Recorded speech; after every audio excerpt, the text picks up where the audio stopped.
सन्माननीय अनिल ज्येष्ठ सदस्य अनिल परब साहेब, सन्माननीय सदस्य भाई जगताप साहेबांनी महाराष्ट्र कर्नाटक सीमा प्रश्नातल्या मराठी बांधवांच्या ज्वलंत प्रश्नाचा मुद्दा या ठिकाणी उपस्थित केलाय।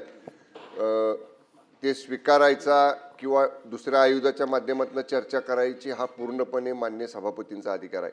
मी फक्त सरकारची भूमिका एवढी स्पष्ट करतोय, महाराष्ट्र कर्नाटक सीमा प्रश्नासाठी ज्या दोन मंत्र्यांची नेमणूक आपल्या राज्य सरकारनं समन्वयक मंत्री म्हणून केलेली आहे, माननीय चंद्रकांत दादा पाटील आणि मी, आम्ही दोघंही त्याच्यामध्ये समन्वयक मंत्री म्हणून काम करतोय।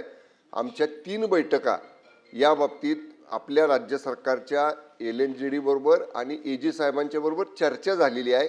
एक मिनिट सांगतो ना, आपल्याला 2 वेळा सन्माननीय सभापती महोदय सुप्रीम कोर्टचं जे बेंच होतं त्या बेंचवरती नाही 1 मिनिट फक्त मी सांगतोय, मी देणार आहे भाई, तुम्हाला फक्त असं वाटायला नको सरकार संवेदनशील नाही।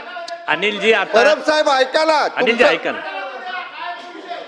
कसं आहे सभापती महोदय, एकच बाजू पुढे जाणार, सरकार ऐकत नाही। कर्नाटक सीमा महाराष्ट्र कर्नाटक सीमा बाबतीत प्रश्नावर सरकार संवेदनशील नाही अशी बाजू जायला नको। सरकार संवेदनशील आहे, 2 मंत्री नेमलेले आहेत, दोन्ही मंत्री त्याचा पाठपुरावा करता आहेत। त्यामुळं या मराठा बांधवांच्या मराठी भाषिक बांधवांचा त्यांचे हक्क राखले जातील अबाधित, यासाठी जे करावं लागेल ते करण्याची राज्य सरकारची तयारी आहे।